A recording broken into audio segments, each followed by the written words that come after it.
Hi, my name is Josie. I'm here at the Big Apple today, and today we're going to make maple bars.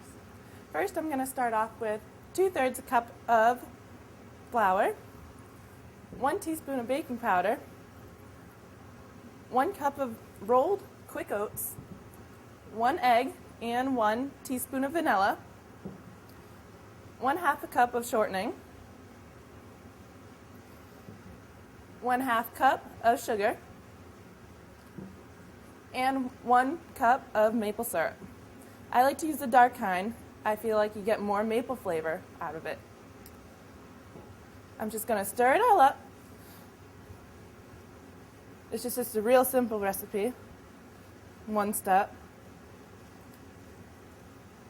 It's real good to do with kids. They feel like they can get their hands dirty all the time.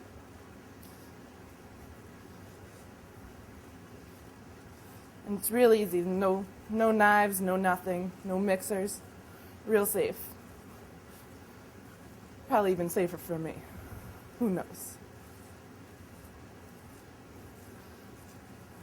Gonna make all nice and combined.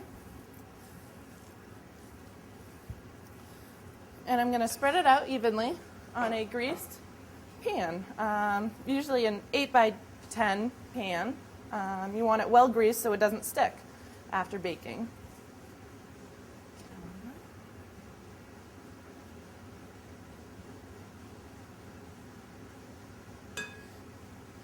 You want to spread it out to about a 1-inch consistency or a 1/2 inch consistency, either one, whatever you prefer. If you like chewy bars or if you like crunchier bars, either one, doesn't matter.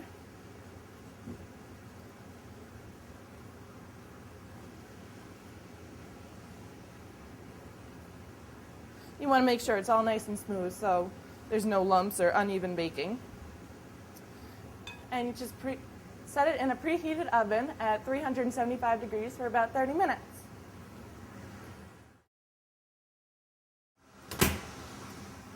Now our maple bars are done. You can take them out of the oven. I like them crispy brown, so I put them in there for a little bit longer. About 30 minutes is your approximate time. You can take them out sooner if you want them chewier or whatever you would like. When they're still warm, you want to cut them up into squares. Any square size is fine. Usually about 2x4 inches. Any kind. You can make them big, you can make them small. And you just want to chop them up.